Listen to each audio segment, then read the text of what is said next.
Voltamos agora com a resposta da interatividade do bloco anterior.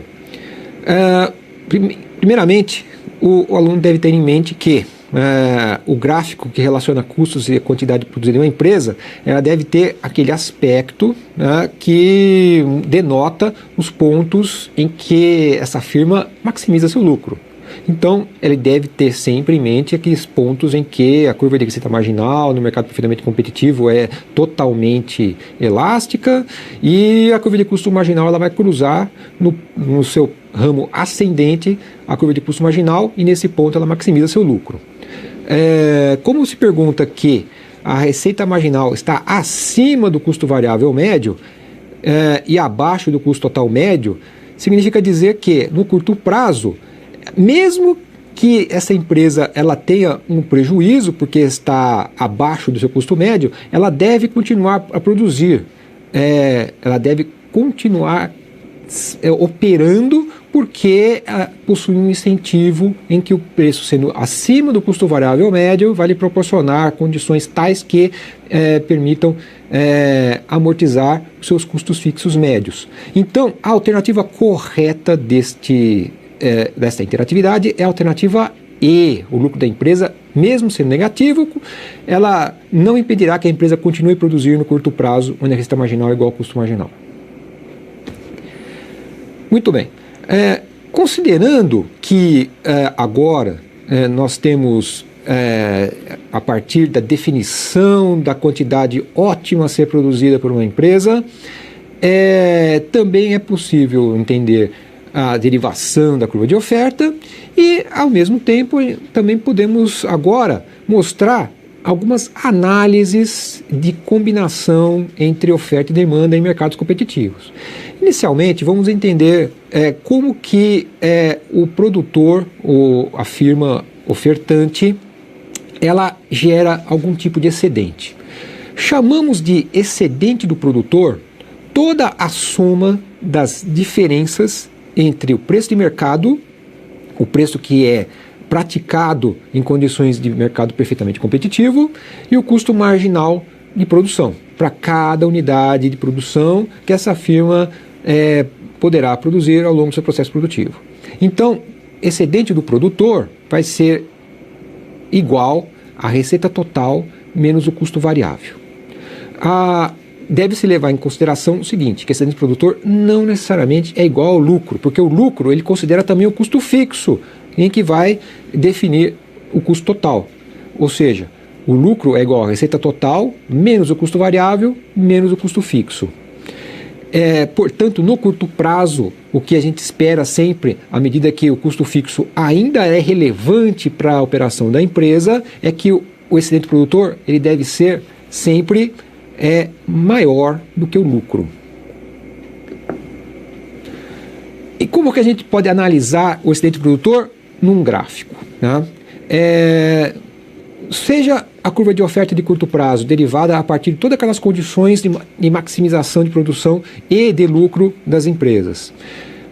A um dado preço de mercado, a firma tomadora de preços, ela maximizará o seu lucro produzindo esta quantidade aqui. Então, nesse ponto aqui, em que denota o cruzamento da curva de oferta com a linha que define o preço de mercado, a qual as empresas, todas elas são tomadoras de preço, podemos mostrar que toda essa área acima da curva de oferta e limitada pelo preço do mercado representa o excedente do produtor, ou seja, a diferença entre a receita total e o custo variável. E o que seria a receita total? A receita total seria a área de todo o retângulo definido pelo preço de mercado e a quantidade ótima a ser produzida. Então, o que seria o custo variável? Toda a área abaixo da curva de oferta. Então, essa área aqui representa o custo variável. Então, o que interessa é o seguinte, o excedente do produtor, ele vai mostrar que as firmas, elas têm condições de operação. Ou seja, elas poderão operar ao longo do seu processo produtivo e conseguir arcar com o pagamento dos seus custos variáveis, ou seja, em todos os insumos relacionados a matérias-primas, instalações, energia e pagamento dos seus trabalhadores, e ainda assim ter alguma espécie de lucro econômico. A partir do conhecimento, do entendimento do que é o excedente do produtor, é possível fazer algumas avaliações, algumas análises de equilíbrio de mercados perfeitamente competitivos. E em estruturas de mercados de concorrência perfeita, devemos sempre ter em mente que tanto consumidores quanto produtores são agentes econômicos racionais.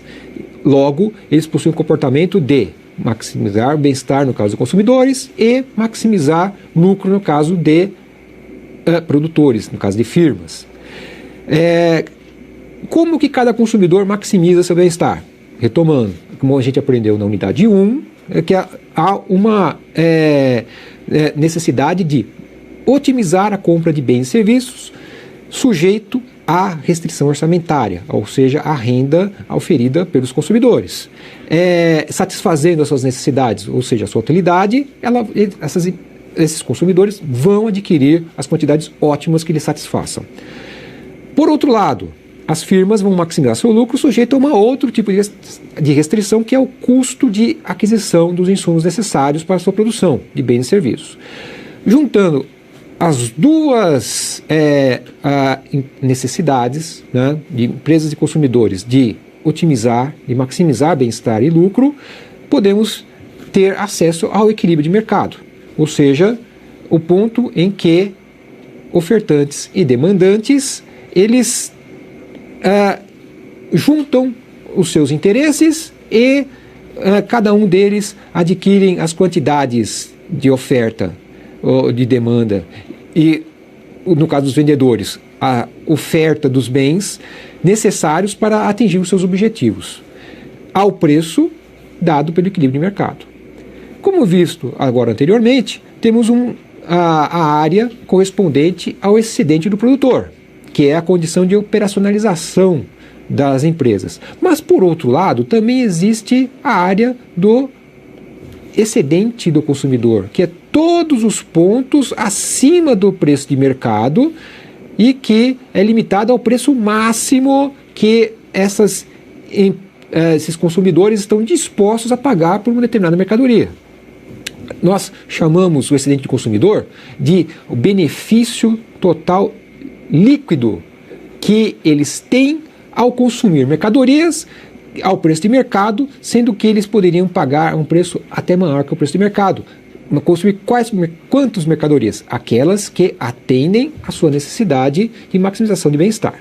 Os produtores, eles vão ter o seu excedente do produtor delimitado pelo preço de mercado também, mas ao preço mínimo de oferta, que é sempre conveniente lembrar, que é igual ao custo variável médio, né? Sendo que uma empresa ela pode ofertar a partir desse ponto, a partir do ponto em que o preço é igual ao custo variável médio. Mas se ela vende ao preço de equilíbrio de mercado, ela também vai ter o seu benefício, o benefício líquido total dos produtores. A soma do excedente do consumidor e do excedente do produtor vai dar o benefício total líquido da sociedade. A partir desse tipo de análise, é conveniente agora analisarmos como que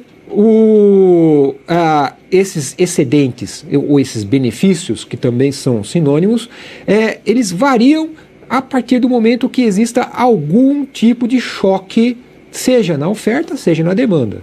Vamos dar um exemplo aqui. Suponha, como é mostrado aqui no gráfico, que haja um aumento relevante na renda dos consumidores, de tal sorte que provoque um deslocamento à direita da curva de demanda desses consumidores.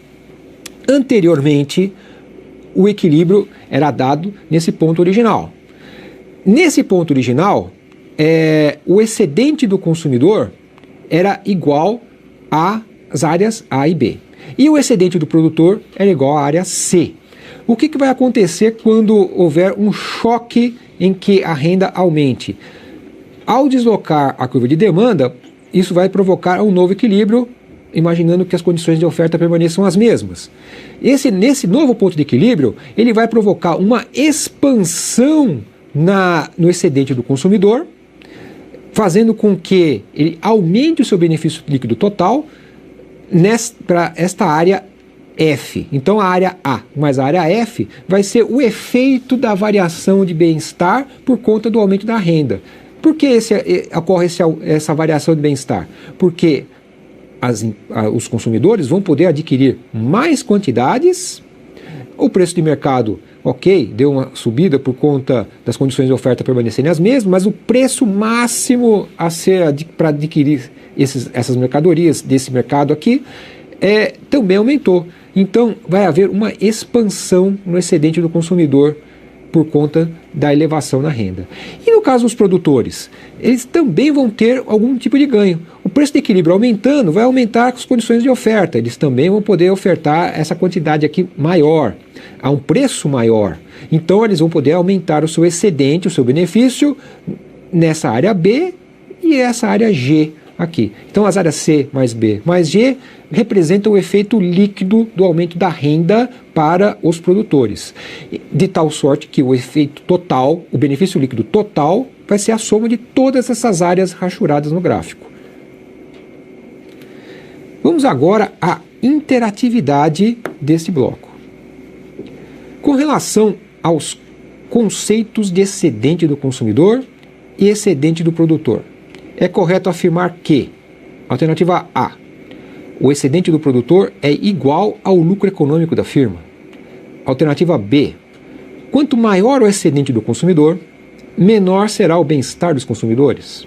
Alternativa C, o excedente total da economia pode ser utilizado como medida de ganho de bem-estar da sociedade. Alternativa D, o excedente do consumidor não pode ser calculado a partir de uma curva de demanda linear. E alternativa E, o excedente do consumidor pode ser utilizado como medida de ganho de bem-estar econômico com base nas decisões de produção das firmas. Aluno, pense um pouquinho e voltamos já já com a resposta no próximo bloco.